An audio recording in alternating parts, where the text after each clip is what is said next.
Ladies and gentlemen, Crown of Thoughts, Chad Johnson.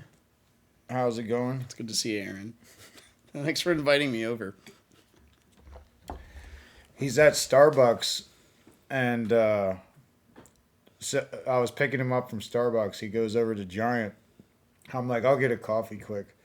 And I walk in there, there's just so much going on, and it was taking them forever to get a fucking cup of coffee to the person in front of me. And I'm looking at their menu, and I'm like, dude, can they just give me a Rutter's coffee?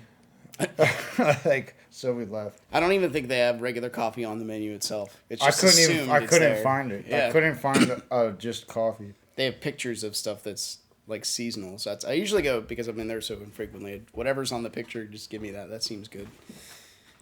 Yeah, I wanted that frozen thing that was on the picture. That kind of transitions to the I guess the topic of addiction.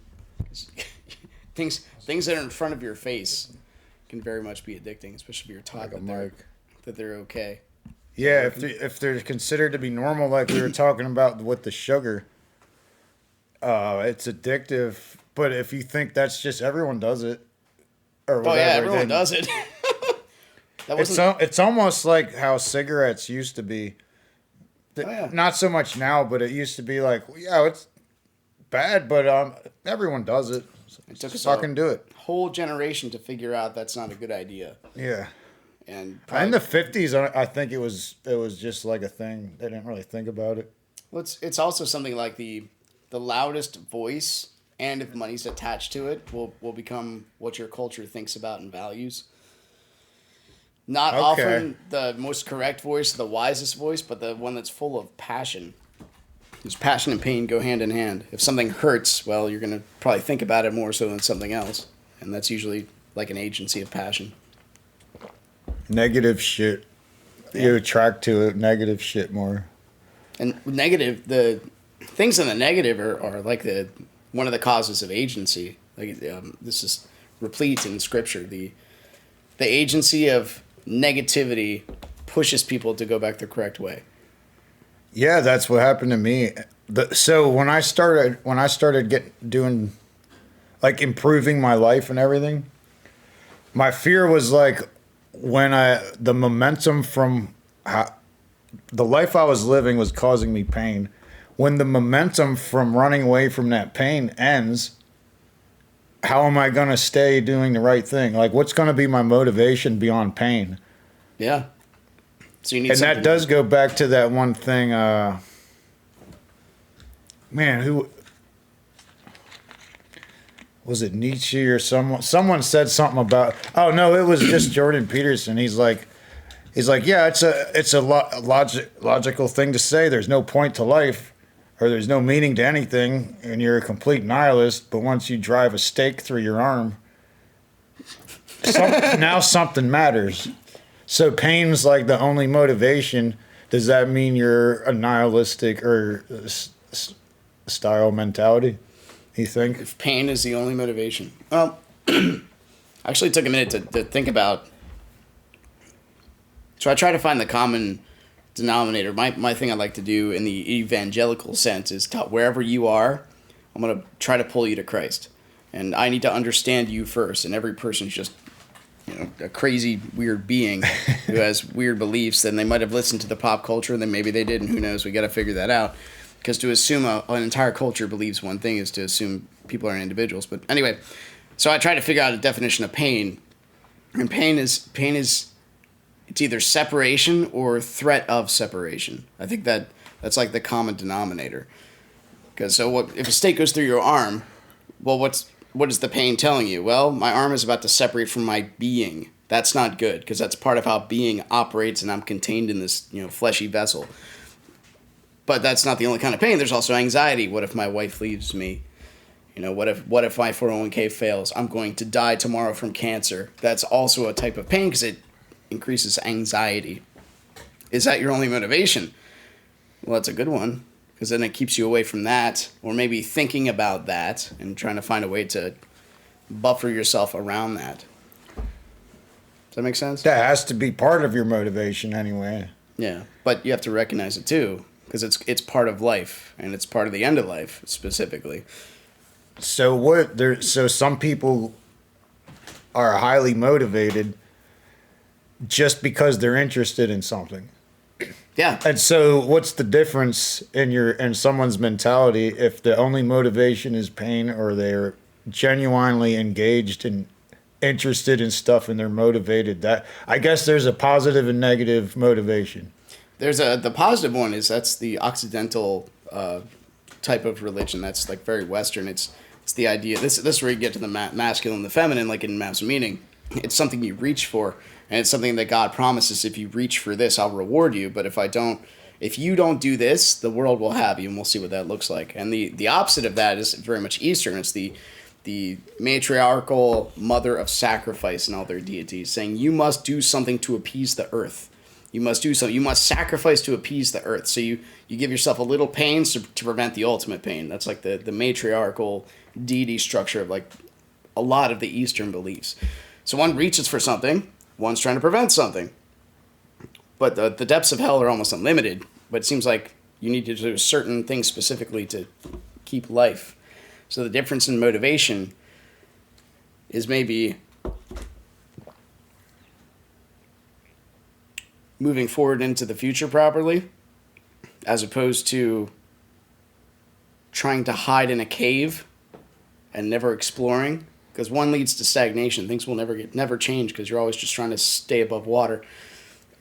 Where if you have a place to go, something to reach for, sky's the limit on that. You'll even forget about your own death for a reason of trying to make, the world a better place, or feed starving children, or, whatever that looks like. But you have to believe that. Does that make sense? Yeah, because it was like, I was wondering about that a lot, because I was just, that seemed to be my only motivation, is just like, I only did things I had to do. And then anything else was free time where I kind of just was wasting away. And that would be like your pain being your only motivator, Yeah. you think. And then so recently I've been getting excited about projects and all this stuff, and I feel like it's its own motivator. It is. Or whatever. That's a good way to look at it. You're doing a project right now, obviously. Yeah, exactly. This type of shit I'm excited about doing it. Well, the negative sense of pain, I would say 9 out of 10 times comes from a sense of affluence. The reason why it comes from a sense of affluence is all of your needs are met. And so if your needs are met from day one, like when you were born, you have no idea what happens when you don't have them. And so we lose electricity in our entire country. What do you think will happen? Panic. Yeah, that's not good. Fear. Exactly. So you don't even know properly, first off, how to appreciate it. Second, how to deal with it if you don't have it. And so there's certain things people have become like spoiled with when it comes to electricity, but then there's certain things they've become 100% dependent on because of it. Yeah. So if it might also, people could die if maybe they got health concerns, this and that and the other. Like, who knows? Our whole civilization depends on these type of things, and it's not like, if you take a step back and look at it, it's not organic. It's weird. It's our own. It's weird. It's like a cultural construct. I hate using that term, but that sounds about right. And it is. Electricity is roughly modern and cultural and a technology, and it's a tool we use. So the question is, what kind of structure do we need to build to make sure people act properly, even if we lose electricity? And this is, oh my gosh, I can't remember the person. It wasn't Dostoevsky. Tolstoy? I don't know. One of those guys said that the Christian nation was based on a moral population. Like, even if we lose these things, how do we act properly anyway to prevent anarchy? That's the, seeing your neighbor as, loving your neighbor as yourself, even if we are starving to death. Which one of those? Which is when people usually turn. When your needs aren't met. Yeah, when people usually turn pretty disgusting. Another way that binds humans sometimes, but not all the time, is when your needs aren't met and you're trying to meet that factor. Well, maybe you work together so that way you both can hunt the same buffalo and kill it and eat it and be fine.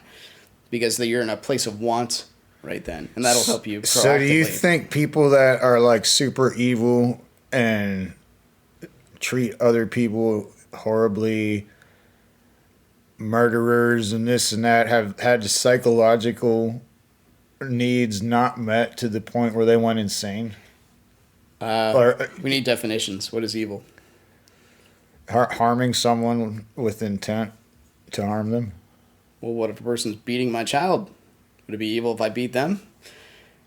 Definitions are important. Context is important too. Yeah, because you're embracing that evil, because you become a monster too. Sort of. That would explain why you did that. Yeah, but it's a little different though. It's controlled. It's like the protective. Like the Beauty and the Beast thing. It's like, to protect somebody. Yeah, Okay. I'm using properly. Yeah. And this is like Jordan Peterson said a lot of great things. But then that's where you see on like movies and stuff where the antagonist like gets the villain and kills him. Oh, but then you see him turn like real. Then you see his face turn, and then he keeps getting pleasure out of kicking the body and stuff. It's like now he's becoming evil. Yeah, You know what I mean? Too far. Yeah, there's that. I use this when teaching self-defense classes. I just taught one this past Saturday, and I told the kids, and I think they were all under like 16. They had to have been, so 13 or 16, down to like 7. And I said, if you are incapable of violence, you are absolutely at the mercy of anybody who is. So you need to be ready to use that. You need to be ready, and you need to think about this, because if you think about it right when you finally get into that confrontation, it's too late. They already got you. The sneak attack psychological blow they'll do to your brain over and over again. Why did I get hit? I'm a nice person.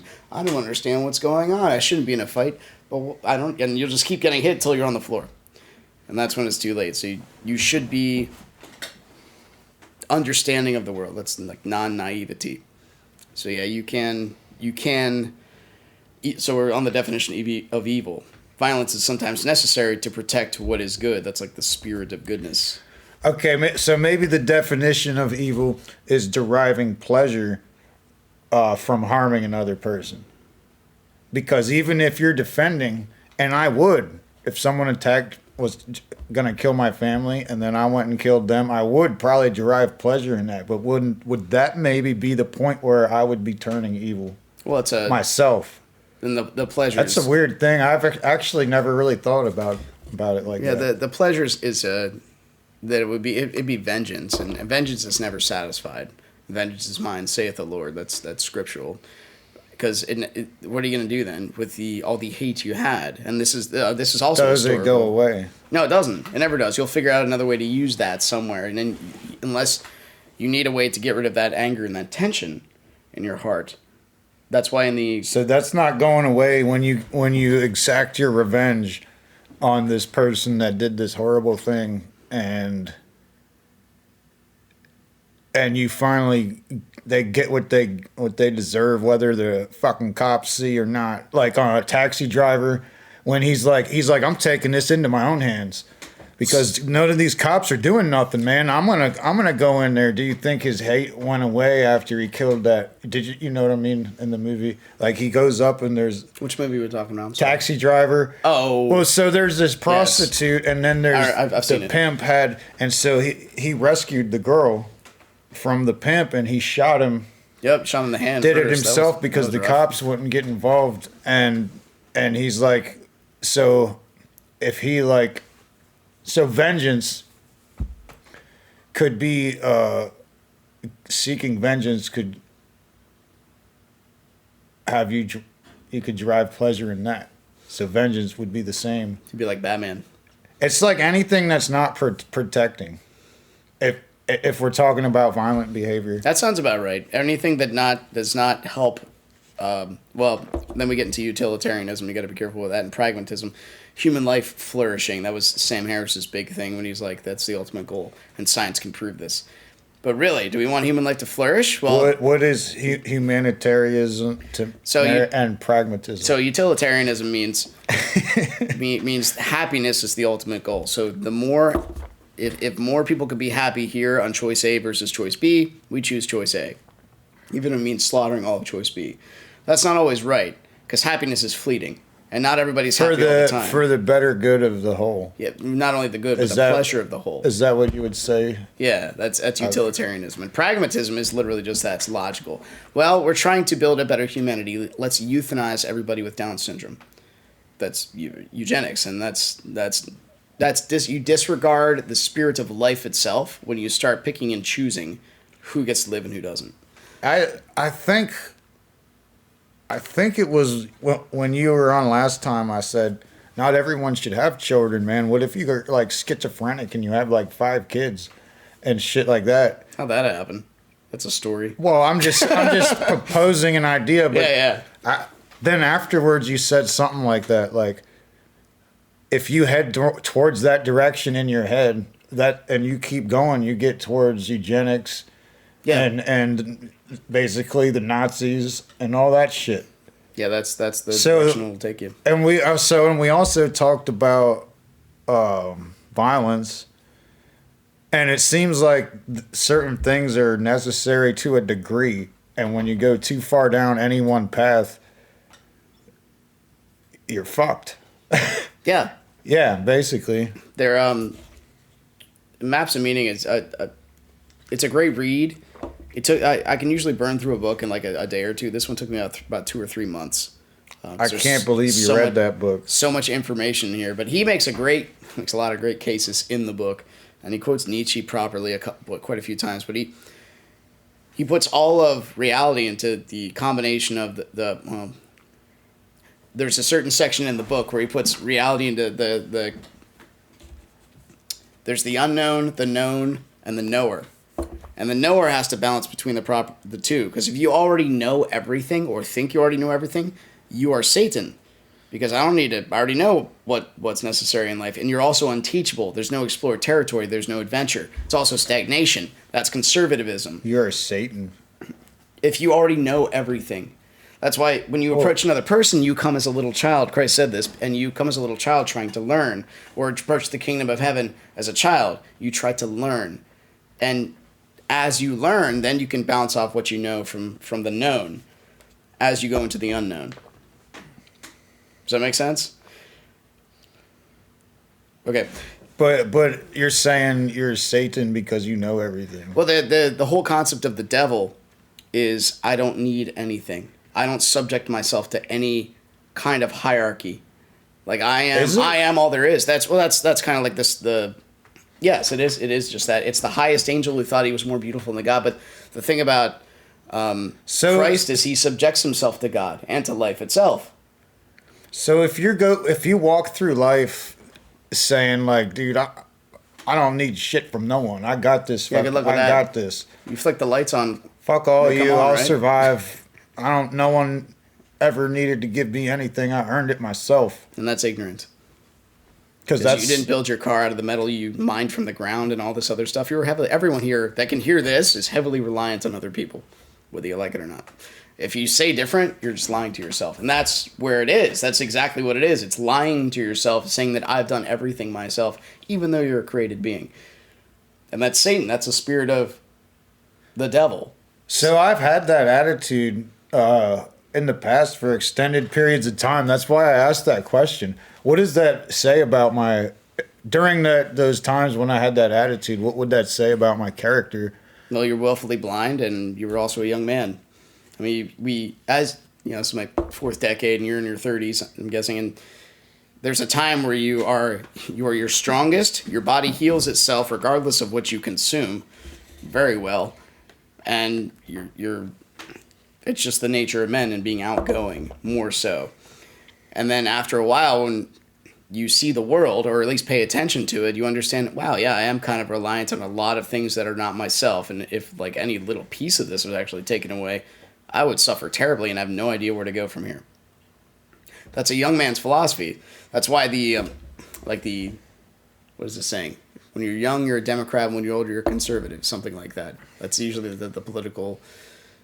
Because you harness onto the passion when you're younger. I've heard that before. Yeah, the passion makes you, it's something to go with. Like, why wouldn't I go with what I feel? What I feel seems right.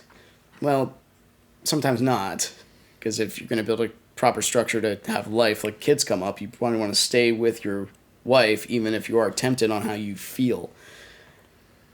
That's what we know. So the concept of morality and existing in society, I came up with this, is probably what it is, but I was thinking the one day that morality is, and this talking about what we talked about earlier, with not being dependent on anything. Morality comes into play when there's something outside of the individual guiding it how to interact with other individuals. That's when morality comes into place. Otherwise, if it's just internal, so this idea, so if it's just internal, whatever you do in your own house or think in your own head, it doesn't matter. Sort of. Well, I'm just saying for this talking point, Okay. it doesn't matter. Whatever you want to do, just do it. And then so when you have multiple individuals, you can't act that way because you'll hurt each other. Yeah. And so morality is the thing outside of those people that says this is how you need to be in order to be whatever, kind and respectful to each other. So anyway, so would you say that's where the Bible and Christianity would come into play? Oh, man. Is that their purpose? I'm going to read you from Nietzsche. Yes, and for a couple of reasons. The first one being the Bible and Scripture and knowledge itself was something that was so coveted when we came over here to the new country. People were putting pieces of the Bible and Scripture on their plows as they were plowing. The idea behind knowledge itself was that it was supposed to make you live better, like a person live better, morally and economically, and every way you could possibly think of. That's the whole point of knowledge. Now, knowledge, it's over there on the phone. I can get anything I want to whenever I want. How spoiled is that? So you're talking about work, the I do everything myself. Just to at least hammer that point a little bit, even if you were in the woods by yourself, naked with a spear and surviving for years, you still didn't make the animals. You still didn't grow the trees. You're still reliant on so much else outside of yourself. It's ridiculous. So morality kind of naturally has to go out because you're interacting with some reality. Alan Watts shit. Oh, jeez, yeah. But that's true, right? You didn't make all this stuff. You're just kind of in the middle of it. I actually never even saw it that way. Because to me, it's like I carved this stick into a spike. Blah, blah, blah, blah, Who made blah, the blah, stick, blah. though? Who gave you your hands? Yeah. This is Art Lindsley. We're reading this book called Love is the Ultimate Apologetics for the C.S. Lewis Institute, and he says, in the Bible, it looks like the garden was not made for man, but man was made for the garden. The garden was there first, and then God made man and put him in there, and that's his perfect environment, because he made man for that environment. So that was first.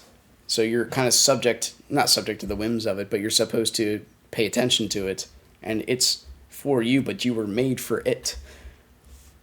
Does that make sense? So it's both. It's like both of them. It needs you, however you could say that and make sense. It and needs you need to tend to it. It needs you to tend to it to make it a beautiful place. So you help it.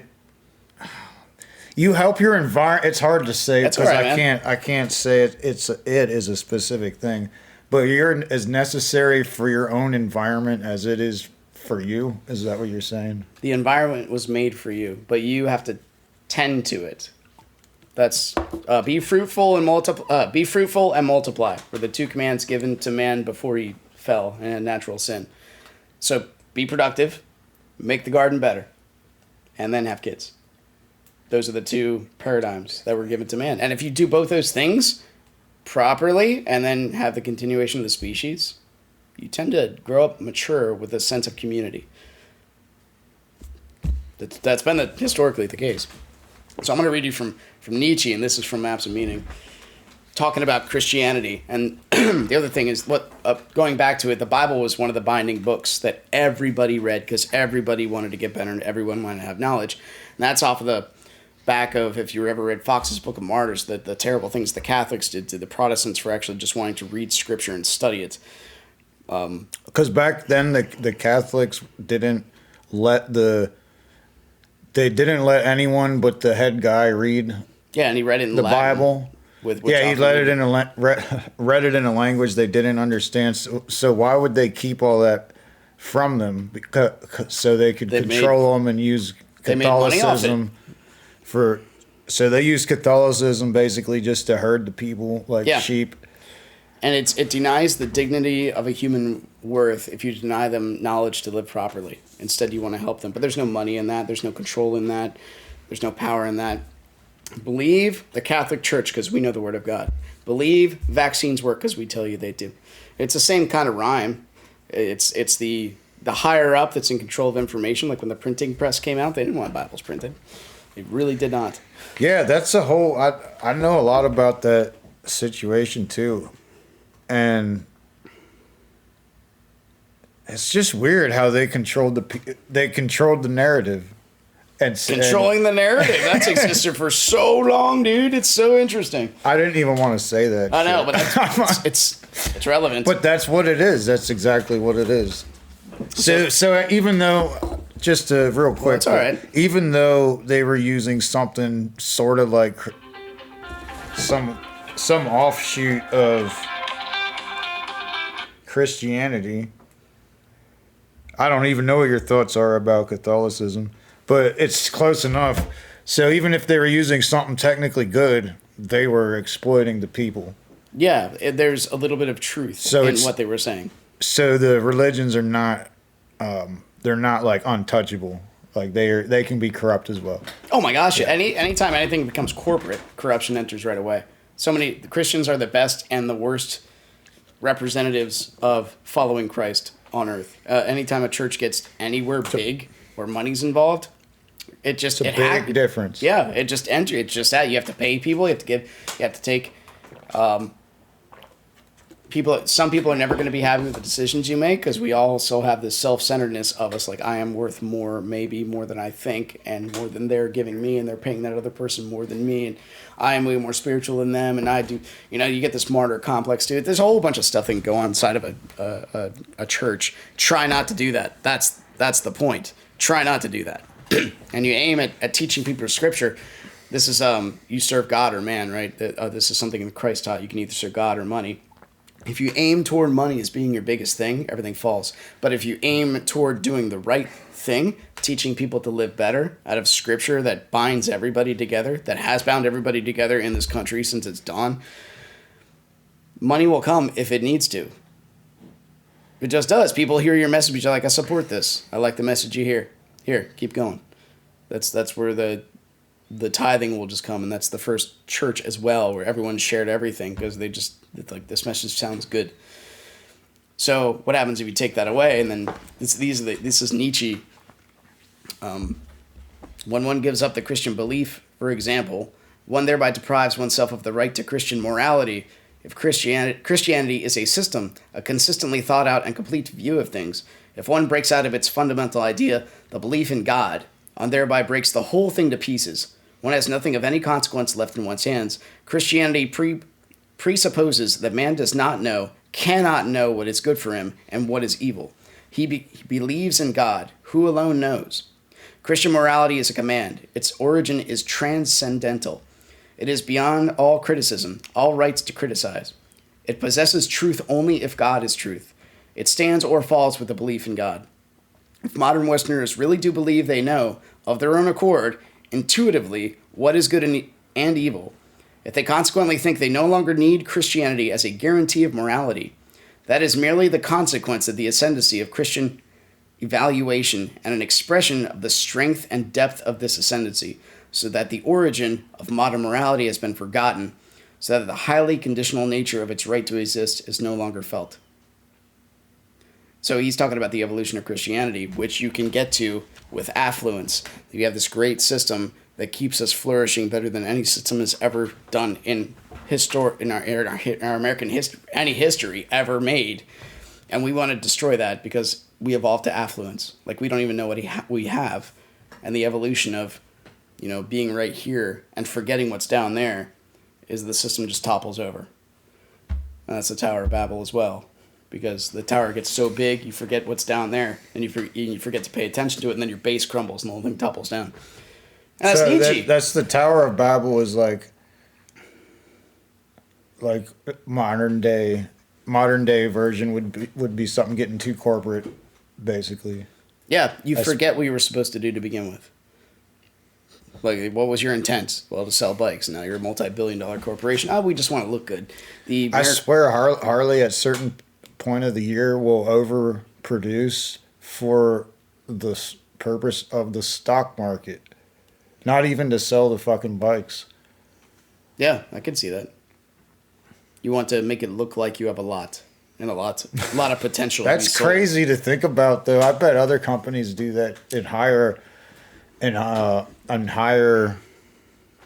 whatever. I bet other companies do it more. Well, some of the actually a lot, if not all, the major farm systems are paid to throw out food, because heaven forbid we have an abundance and then it's cheap, then they can't sell it for as much as I haven't actually thought about it from that perspective. Yeah, could you imagine like people growing food and throwing it out?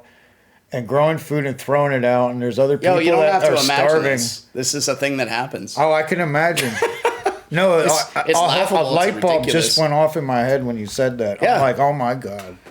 I guarantee shit like that.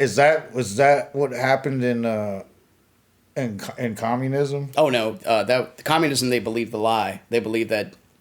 That's different. We'll go there in a minute. So they're. So the podcast, it'll be 8 hours into it. And the other thing about communism is... we'll go into it for maybe an hour and then go from there. So the thing about there was this guy who wrote a book, and he was actually quoted on MSNBC, I think, not too recently, but he wrote a book called The Overpopulation Bomb. And it basically said that, the world's going to get overpopulated, we're going to run out of food. And then he's like, see, we're out of food, we're running out of food, resources are scarce. He's been proven wrong so many times it's also laughable. We make plenty of food in this planet, actually way more, and it's way cheaper. And sugar's like 25 times cheaper than it used to be like 50 years ago.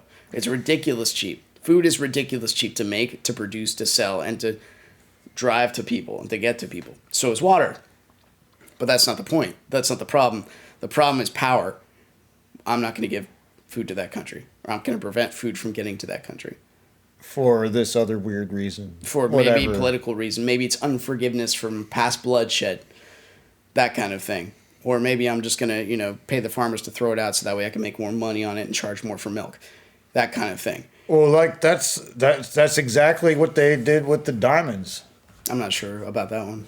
I know about food, but I haven't researched diamonds. The blood diamonds. Blood diamonds? Yeah, they dig diamonds up and just stick them in a big fucking storage room, and then that drives up the price of the other diamonds that they decide to sell. Yeah, that's and they thing. Like force people to. I forget. It was a movie I saw. Oh, a movie? Yeah, and they like fucking whatever. Look it up if you don't. But it was just like the same concept you're saying, like wasting stuff to make the price go up. It's like forced scarcity. We make plenty of food in this nation. So that's what's going on here. And people believe the negative. Because, again, the negative, when you're in a sense of affluence, I don't know how to deal with this and send you into panic. I'm going to listen to the strong voice that does. And this is one of Peterson's lectures where he talked about... Oh, I forgot what he talked about. Doesn't matter. But it was a long lecture. And what I got out of it is chaotic nihilism will always bend the knee to totalitarian certainty. And that seems right. Nobody has any idea what to do or any point of reference. If a strong voice shows up, you're going to follow that. Even if it's not right, you'll still follow it anyway. Because it's a strong voice and it's a structured voice and it's a piece of language and a lot of reasons. If you don't know, if you can't tell yourself whether what you think is right or not, you know what I mean, then someone else is speaking with confidence. Yeah. You know, like that's pretty... smack you around a bit. It's not like you're really trying it. It's just kind of the path of least resistance. Well, it wouldn't be like they're real excited about this guy's ideas. It's just like drifting. Everyone's kind of doing that, so I guess we should do it too. That's the safety of the herd and safety of crowds. Frederick Douglass said something like, "An educated man is unfit to be a slave." And that's one of the reasons why people control information, because heaven forbid everyone's educated and makes the proper choice, that we can't tell them what to do, what to go for, and what to glorify. Yeah. So what is evil?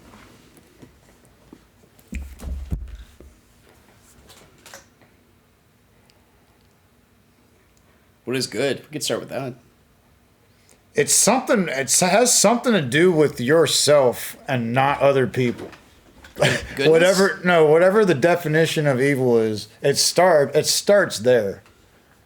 Like I like to come up with these definitions that make sense to me. Oh yeah, dude. A lot of times, like the word God, like I don't know what someone means when they say that, so I have to make up some kind of definition. So evil, it seems like it starts with being concerned about yourself. Internal as opposed to external. And this takes more priority than this.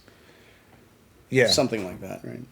So would that also be like, so would a person that's introverted be more prone to that, or neurotic? Well, actually, you're not incorrect, and that's because women in general are more neurotic statistically than men, and they think about themselves, and maybe they should, because they have literally life inside of them. So they are the gatekeepers of life, if you want to think about it that way. And there's a reason they should be, but that doesn't mean you neglect reality. It doesn't mean you won't go totally in focus. So you're talking about people that think only about themselves if they were evil.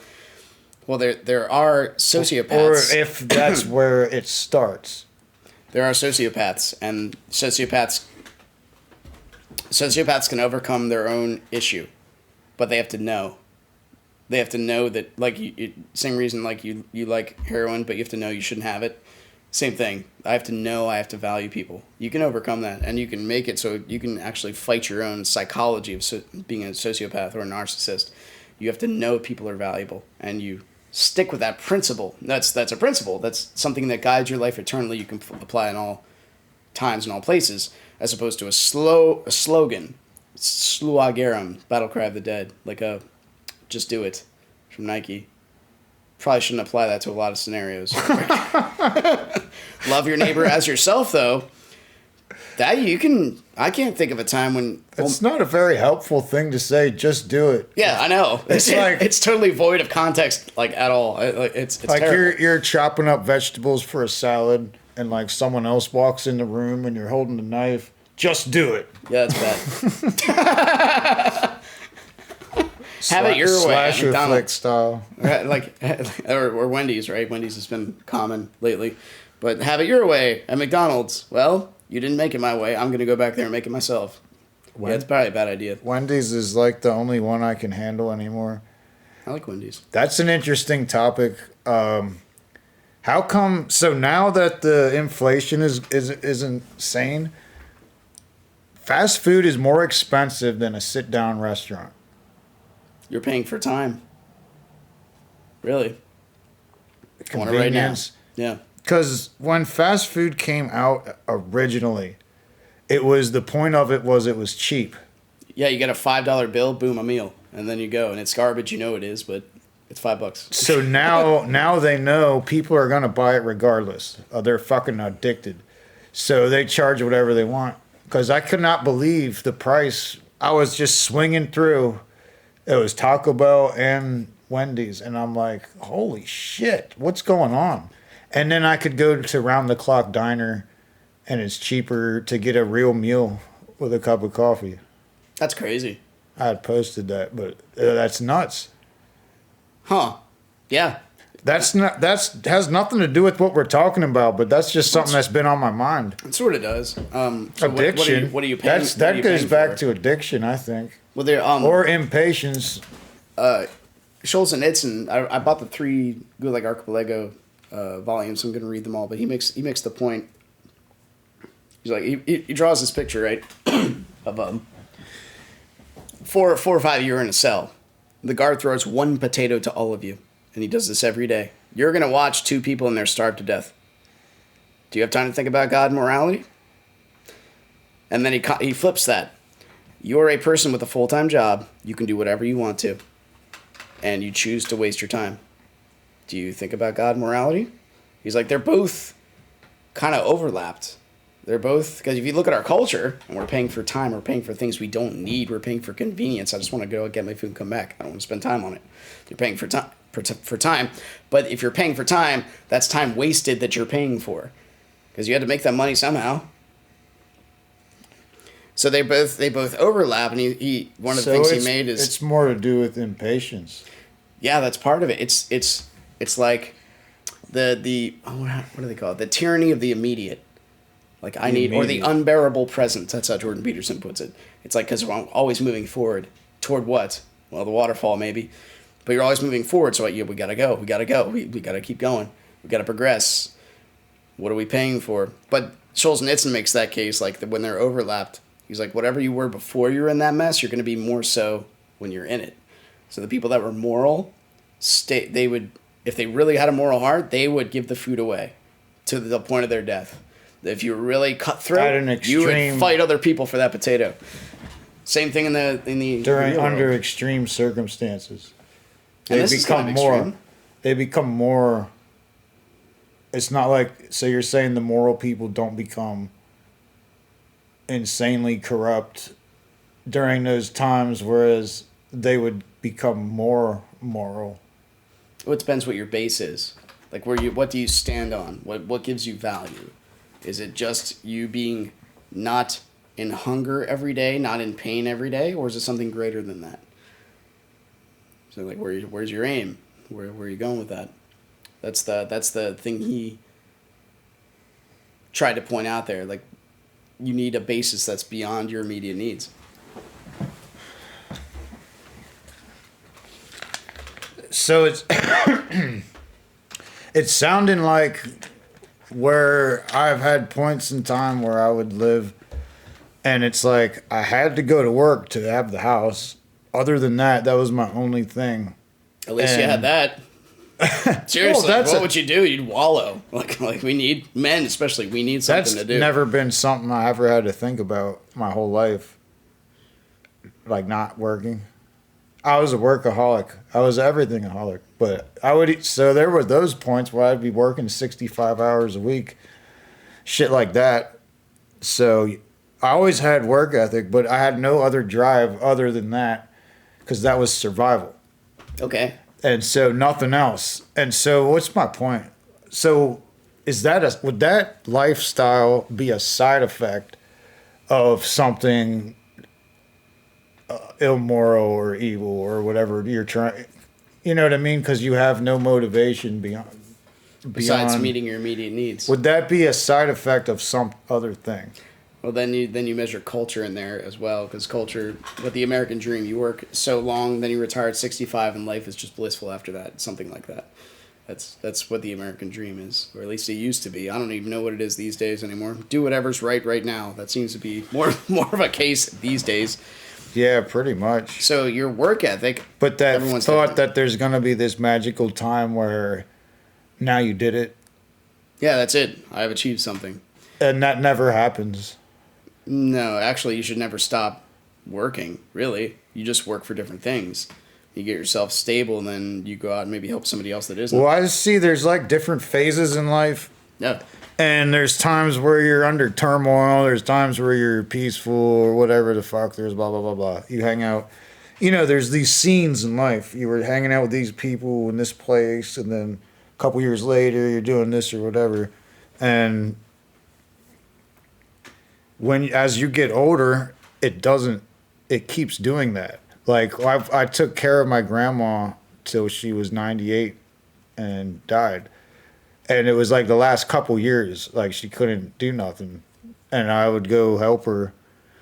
And I watched her. It was not depressing, because she was at that stage of her life. I planted a flower in the front yard, and that one flower, it was like weeks. She would just look at the flower and be happy. So when you get old towards that time, little tiny things are going to bring you joy, and you're going to be rested and peaceful because you're tired. Yeah, the flesh. So I don't see, at least when I had that experience, I saw a different outlook on life that really changed me, because I'm like, oh, it's not going to be that bad, man. It's Yeah. not going to be that bad like I'm thinking it will. It's Well- not going to be like super great, like, oh, I'm dying. But it's not going to... I can't wait. Oh, let's go. It's not going to be like I think people make it sound.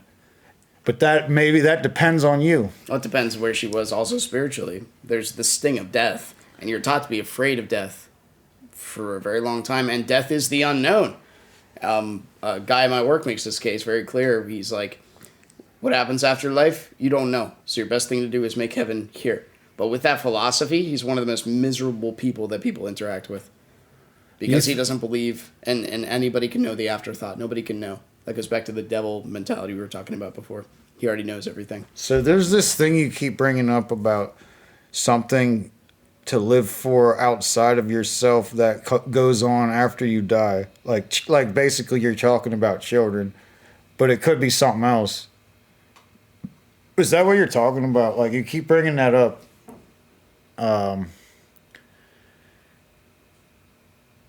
And it's like, so if you're just like this guy's saying, if you're just living for, and you're like, I don't know what's going to happen after I'm gone, you're saying that made this person miserable in life. Is that, translate that to the kids thing? Yeah, well, kids are part of it, and that's in the Psalms, blessed is the man whose quiver is full, because you're basically throwing yourself into the future, because part of you is etched onto them. I could see this in my kids. Whether they like it or not, they're going to say and do, you have a daughter, right? So things that are part of you that you hear them say, wow, that's me.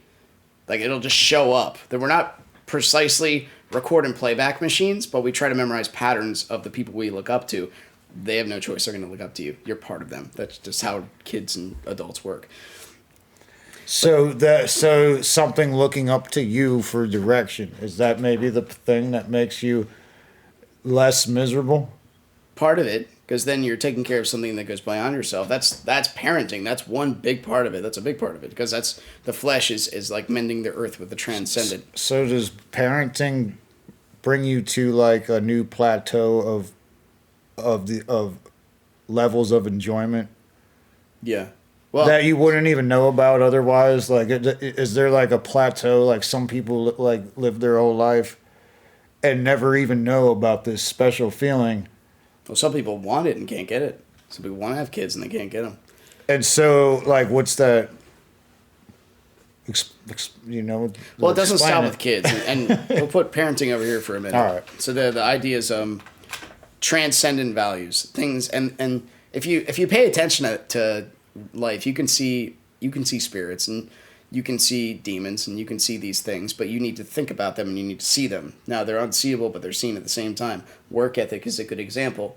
Is work ethic good to produce for all of humanity, for all of eternity? It's you giving back to what is helping you survive. Well, work ethic. And to help other people, if we all help, it's actually everyone pulling together and helping each other, whether or not you want to see it that way. But that's what happened. Because I hear these people like, oh, you're not meant to sit in the office for 8 hours a day. Blah blah blah blah blah blah. It's like do some push-ups. It's like what? Well, these people are like, man, wasn't meant to work in a factory 40 hours a week, and they complain, and you hear that, and it's like, what do you want to know what happens if you don't do that? Like, do you want to know what the alternative is? Because I think it's not fun to work long hours or whatever just to work normal, but if you want a good conversation, ask that person, what do you think we're meant to do? Help me out with that. I want to know what you think. That's a good conversation to have. What do you think we should be doing right now that could still lead to a good life where I am fed, clothed, and can take care of my family? What should I do?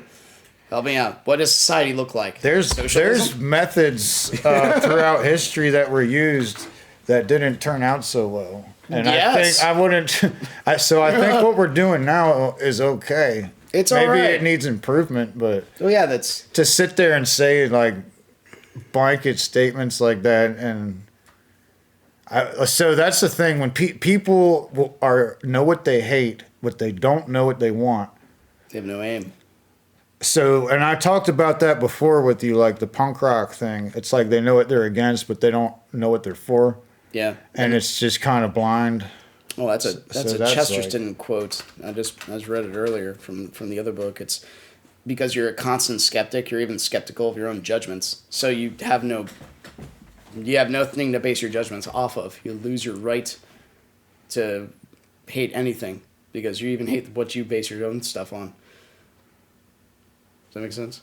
So at the transcendent part, so work ethic, that seems to be pretty good because if I say I'm going, it's like I say I'm going to do something. I not only do I do it, and if I have a good work ethic, I do it better than you think. So that seems pretty good, right? But maybe I can't make money off of that, so that's where the corruption element might sneak in there. Because if you do too good of a job, well, then that person has to do too good of a job too. Then you're making other people work hard just because you are, and that's the nail sticking up in socialism that gets slammed back down. Because like you're a good heart surgeon. The other heart surgeons who don't do as well as you will just eat you because you're making them look bad, and now they have to work harder. Maybe they don't have that talent. So it's you see but the spirit of work ethic is a good thing because it drives people up. So that's a spirit, and then there's.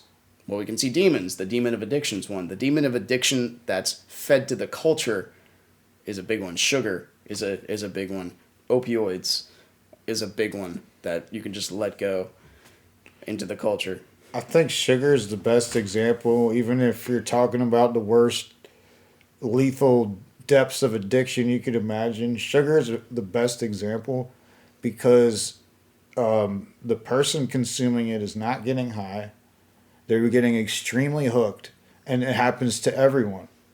And so that's a good way of explaining how addiction could happen to some person and they're fucking you over because of it and this and that. It's like almost their brain got hijacked the same way you can't stop eating sugar. Yeah. And they don't it's one thing you're in jail and you don't even know it. That's the addiction of the flesh, and that's the addiction of sin. Like I like this. I don't want to stop, even if you know you should. And what is that but a demon inside of you literally controlling your mind? It's controlling your will, even though you know better. That seems about right. That's where the whole biblical thing about they cared more about the meaning of the reason why things happen than they did about the actual details themselves. And because meaning was so important to the people that wrote Scripture, they wrote it a certain way. And so many people read it at a flat point in history, and it was spread so well that it actually bound people together. Like the character of Christ and what he lived for and stood for bound people together so much. This is one of the reasons why I can't get away from him, and he will be somebody I follow till I'm at the end of my days. That's okay. Go ahead. I'm sorry. What do you think it is about Christianity? Because to keep bringing that up, and people have thoughts about a lot of things, really, but like if you have to admit there's people that read the Bible and the things they say are like almost ridiculous. And then you have a book, it's the interpretations of the reader. But then you have a book that also is what is being described as vital for society to survive. Why wouldn't another book do the same? Not crazy. Why that particular book, would you say? I don't know. I couldn't tell you, honestly. The short answer? This is apologetics. It's actually something that I'm curious about. Well, the shorter answer, because I'm not specifically a peer-reviewed New Testament scholar or Old Testament, is it's actually 66 books with 40 authors, so it's a library. And it all points to the same theme. It all points to God's goodness and eventually points to Christ and being God and goodness being personified on earth. And even he met death as we met sin, and so we get to have a relationship together as we live eternally even past our finite point on this planet. So he also embodied death even though he did not deserve it. That's part of the trade-off. The reason why the Bible is so important is because it spans thousands of years, but it all has the same theme, and it's hyperlinked. Things point back and forth. Like it's so unheard of for something written that long ago to do what it does. There is no comparison. I have the Gita and the Veda I'm going to read about the Eastern thought, and I also have, oh my gosh, I got the I Ching. That's more Chinese thought and more Okinawan philosophy and stuff like that. I'm going to read through them because I think I should. and I'm going to try to find the common points that also point to the character of Christ and the theme, like the hero story that Joseph Campbell wrote about, and all the myth that ever existed, the things that draw you into movies that make you interested in them, besides the flashiness and all of that the story that makes you interested and grips you. That's the story that's written on our hearts, and it's written in Scripture. You think, what is that story like? Someone would sacrifice something and sacrifice part of themselves to fulfill a dream or some shit. Like, what are movies usually about? What is the hero story or whatever you're saying that movies always replicate over and over? Well, it's one. These kind of themes they have. I use it as my intro for. Here, I can do self-promotion, right? Bearded Karate Dad. If you look that guy up, he's me. And the intro is Joseph Campbell's hero story. And you start out up here in the normal, and then you have a call to adventure. Maybe it's curiosity. Maybe your house burns down. That's a call to adventure, because now you're dealing with the unknown. And you actually go down to hell. And you usually have a guide or somebody who forces you down there. And hell tears you up. But the thing is, what you're holding on to, you or me, has brought you down there. You have to let go of it. And then you come back a changed person, and you re-enter society into the normal point as a changed person with a gift. That's the hero story that's etched into everything. So you go somewhere. So you travel to a place that no one else has, and you bring something back. Pick a movie. Like so. Pick any movie. Pick a movie. Hopefully. Fear and Loathing in Las Vegas. Oh my gosh, that one's just insane. But you can still have that there. It come back with this crazy story. Yes. So he went. He had the call to adventure, and his character was not the best. But he definitely had the call to adventure, and he experienced it, and he wrote about what he saw. No one else was gonna do that crazy shit. From a psychological perspective, from an affluent perspective, from the drug-induced perspective, and he comes back changed. And actually, I read the book.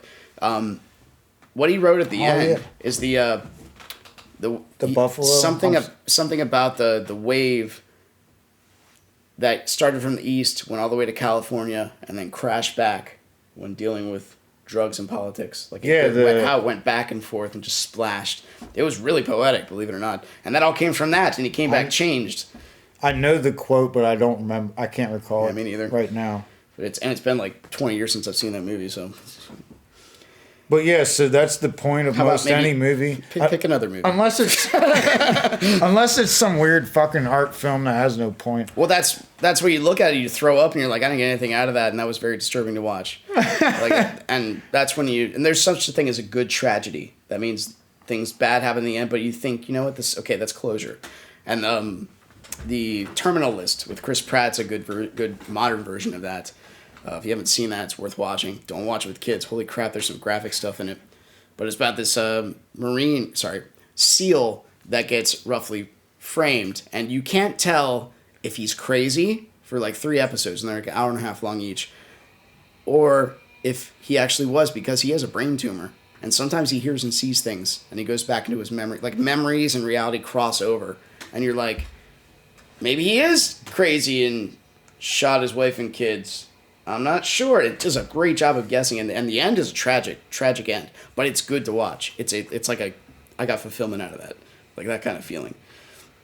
So you pick a like Die Hard. Die Hard. So he went in the first one. Yeah. So he goes into the building with the assumption that he wants to kind of make up with his wife. Definitely goes into hell with all the stuff that went on there.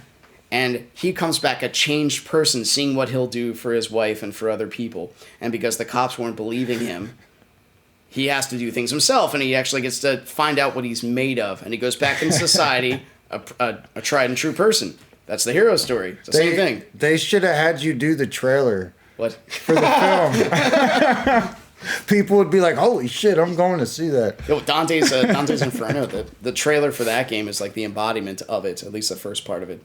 And I had this on one of the videos on my channel. It's like he sees Beatrice, and it's not the poetry, it's the video game. He sees Beatrice, and like Satan literally reaches up and grabs her and pulls her down, and he just jumps into hell after her. It's like, oh my gosh, that's awesome.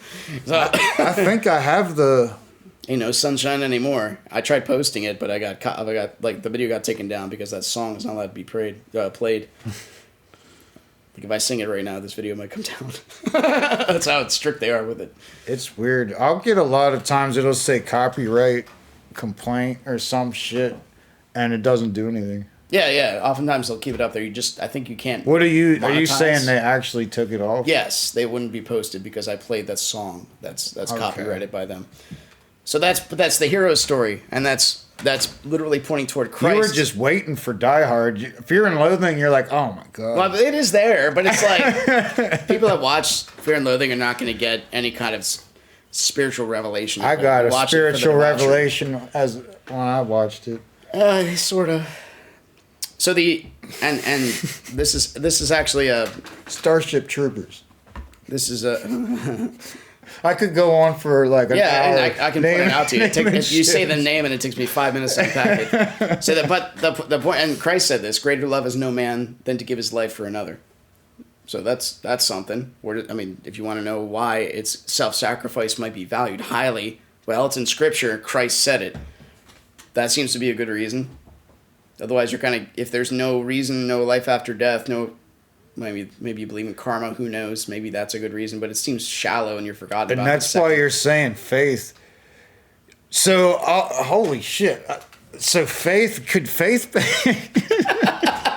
No, I'm just thinking like, well, because grew up hearing these words and shit. Like my whole life, grew up in like Christian, but like fundamentalism. Yeah. So I grew up with these words, and I'm just now thinking like what that could have meant that whole time. So it's like faith is like these people can't seem to cooperate unless they follow this shit we wrote for some reason. Who knows? So they're gonna have to put some faith into this, or we're not going nowhere. You have to start with faith. That to me I just thought of that as like a definition to the word, even though it's just a rambling. Well, faith is belief in things unseen, and so first off, you go back to the first disciples / apostles of Christ. They all died alone, and they all died separately, and they died painfully. Why would somebody do that if they're doing it for a lie? Well, maybe there's something worthy about that story, and then you could fast forward to the Constitution. What has kept our country alive for so long, as opposed to every other country that's ever existed? Well, maybe we should look into that. And then you have our vice president. Our country? Yeah, America itself. We've not been around that long. We haven't been, but I think the average life of a constitution is less than 20 years. Ours has been around for 300 or something, yeah. 200 something. Oh, man, that's a long... Go on with what you're saying. Oh, well, then you have the danger of it is, and this is Adam being silent in the garden while Eve takes the apple and listens to the all-knower Satan. When you have somebody like our vice president say, we are endowed with liberty and the pursuit of happiness. We are endowed with rights for liberty and the pursuit of happiness. She did not say our creator, and she did not say life. We are endowed by our creator for life, liberty, and the pursuit of happiness. She did that speech at the 50th anniversary of Roe versus Wade. She got rid of the creator, she got rid of life. So she's blaspheming the Constitution that's held this, like, they don't even know what they're doing, but they do at the same time. It's so frustrating. So you have to live outside of that, but you have to pay attention to it. I think, anyway. And I guess that's not something everyone can do. Yes, you can. That's interesting to think of as the concept of Christianity, because that is not what someone would normally think. But I'm in some way I'm trying to rationalize something that's not really meant to be rationalized, but it's starting to make a little more sense, I think. That concept, because growing up, it's like this happened and this is wrong and this is wrong. Well, here's the thing and it's like that doesn't tell you much, man. Really. Well, sort of, you can trace it back to the origins of it. So there's something about articulation, about speaking things that you can't really see. Right, that's kind of what we do in the abstract. I'm reverse mind reading you. I say words, pictures come in your head, something like that. Yeah. And we took the concept of demon and spirits and played with that for a little bit. If you articulate a spirit, what work ethic looks like, you give people a template of goodness. Does that make sense? So here's how you do your job. Here's how you do it even better. This is the expectation. So that's you're articulating a spirit. If you articulate a demon, it goes away. So you have a problem you're wrestling with. Like, I think a couple episodes ago I said I had an issue. It was my own issue against a person who was very important to me. What I did, because I got this idea from Abraham Lincoln, is I wrote a letter to them. I never sent it. But after I wrote that letter, all feeling of like resentment, guilt, bitterness, waste, it just went away. Every time I think about it, it's just like, meh. It goes away. You got it out of your head. And that's all the way back to Genesis. Like in the God said, "Let there be light," and the darkness didn't understand it, because light is just the ability to perceive. So if you perceive a spirit and it goes in the right direction, it's good and gives you a template for the future. If you articulate a demon, something that's casting you off, it tends to lose its power and its pull on you. I'm addicted to sugar. I need to eat less. I'm going to write down how much I eat. Maybe that'll help me. And that's statistically proven to help people with smoking. Hashtag how many cigarettes you smoke a day. Like, wow, I'm putting all that in my body? That's crazy. And then you'll start smoking less. So you think a lot of addiction problems can be just not paying attention? That's and then one way. shit just starts escalating and you're still not paying attention and then you're like, well, fuck, here I am. Well, not paying attention is one of the greatest. Well, it's apathy. Apathy is the opposite of love. Because at least hate, if you hate somebody, you have a relationship with them. Apathy is just let something die. An abusive parent will still feed the child, even though he abuses them. But an apathetic one will just let him starve to death in his crib. Like at least one has a relationship, you know what I mean? So not paying attention is the same thing as not caring. So if you're not paying attention to yourself, well, how can you love your neighbor as yourself if you don't apply it here? Because you, Brother Aaron, are the combination of the transcendent abstract and the fleshy material. And that's the knower part of life. I think about this stuff when I drive a forklift all day. I'm sure that's what most people do. Yeah, everyone does this. Yeah. So we meant to talk about addiction. I think we talked about it. Yeah, addiction was going to be a good thing to talk about, but I think it's almost the wrong... We got to start somewhere. I think addiction's almost like... You could just talk about the actual cause and spend more time talking about that. Well, that because when you just say addiction, you start getting into like numbers and how long they stopped and how much they were doing, and it's like that's not the fucking point. That's not the point. So we kind of hit on it with like personal desires and this and that and the other, and I think that's what it comes down to is when you start thinking differently, these addictions will just kind of start going away. Well, if you think about the concept of love is a lot of elements. It's not just the immediate. It's also the past and it's also the future. So the immediate's the one like, I love my car or I love my friends or I love talking, things. But does that last forever? Has it always lasted? So love also comes with the thing that makes love able to be had is almost like a cup. You need a sense of duty to others, especially duty. You're like the big transgender thing going on. If you're biologically this gender, it's your duty to act that out. That's your part, and you should. And your body will tell you to do this for the most part, barring abstractions, barring genetic things that just happen. And those are such a minute part. It's definitely not part of the whole. But it's your duty as a whatever role you have, whatever hat you have or wear, as a father, as a worker, to fulfill that role to its utmost. And that's the duty part of love. And how do you understand what your role is? Well, we have a book. Begins with a B. But how do you understand what your role is, like compared to your environment? Well, everybody's got a different role. Well, sure. So you measure based on how a human should interact with reality. That's the Bible can kind of tell you that. Then you have to measure with cultural practices too. Then you have to measure your culture based on what direction not even human flourishing, what direction a transcendent desire for humanity might go. That's a complex way of saying it. But Christ gives you answer to all these questions. What should you do? Alan Watts said